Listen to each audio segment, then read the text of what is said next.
भारत देशामध्ये 1996 साली पेसा कायदा लागू झाला. 73व्या घटना दुरुस्तीची अनुसूचित क्षेत्रात अंमलबजावणी करण्याची वाट पेसा कायद्यामुळे सुकर झाली. या कायद्यानं पंचायत व ग्रामसभा यांना विशेष अधिकार दिले. अनुसूचित क्षेत्रातील रूढीगत कायदे, सामाजिक, धार्मिक प्रथा यांची स्वायत्तता जपण्याचा तसेच सामूहिक साधन संपत्तीच्या परंपरागत व्यवस्थापनाचा गावाचा अधिकार या कायद्यानं मान्य केला.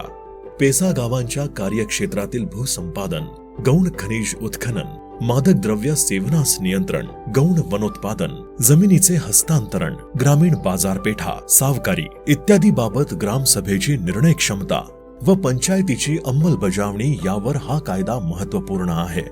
पंचायतीकडून राबवल्या जाणाऱ्या योजनांबाबत निर्णायक अधिकार ग्रामसभेला देऊन पेसा कायद्यानं ग्राम स्वराज्याला मोठे पाठबळ दिले आहे.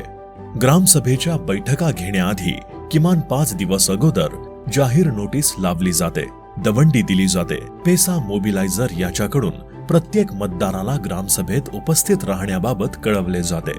ग्रामसभेच्या बैठका खुल्या व मुक्त वातावरणात घेतल्या जातात. या गावांना आदिवासी विकास विभागाच्या 5% अबंध निधी योजनेचा लाभ मिळतो. पेसा निधी किती येतो, तो शासकीय नियमानुसार कोणकोणत्या बाबींवर खर्च करावा लागतो याबाबतची माहिती सर्व ग्रामसभा सदस्यांना दिली जाते. कामांचा प्राधान्यक्रम गावाच्या गरजा लक्षात घेऊन गावकरीच ठरवतात. हा निधी पायाभूत सुविधा, पेसा कायदा व वन हक्क कायदा अर्थात FRA यांची अंमलबजावणी, आरोग्य, स्वच्छता व शिक्षण, वनीकरण, वन्यजीव संवर्धन, जलसंधारण, वनतळी, वन्यजीव पर्यटन व वन उपजीविका या 4 बाबींवर खर्च केले जाते. पेसा नियम 2014 नुसार गठीत स्थायी समित्या ह्या ग्रामसभेनं विविध विषयांवर घेतलेल्या निर्णयांची अंमलबजावणी करण्याची जबाबदारी पार पाडतात.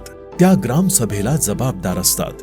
या सर्व समित्यांमध्ये महिलांची संख्या किमान 50% असणे बंधनकारक आहे.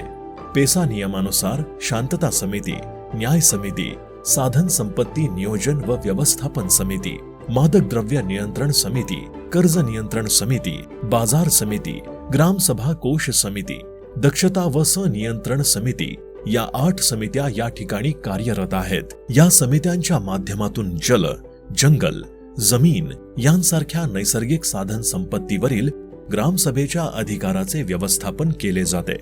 आमची ग्रामपंचायत ही पेसा क्षेत्रात ग्रामपंचायत आहे. हरणगाव आणि बारवपाडा ही 2 पेसा गावे आहेत. महाराष्ट्र ग्रामपंचायती संबंधीचे अनुबंध अनुसूचित क्षेत्रांवर विस्तारित करणे अर्थात पेसा कायदा याची प्रभावीपणे अंमलबजावणी ग्रामसभेच्या माध्यमातून हरणगाव येथे झालेली आहे. हरणगाव हे 1183 लोकसंख्येचं गाव आहे आणि बारवपाडा 300. 1483 दोन्ही गावां मिळून लोकसंख्या आहे. इथे पेसा निधी हा आल्यानंतर ग्रामसभेमध्ये त्यावर चर्चा केली जाते आणि ग्रामस्थांच्या आणि गावाच्या गरजेनुसार कामांची निवड केली जाते. शासन निर्णय दिनांक 21 एप्रिल 2015 नुसार अ ब क ड यामध्ये या कामांची विभागणी केली जाते आणि गाव विकास आराखडा ग्रामसभेमध्ये तयार केला जातो.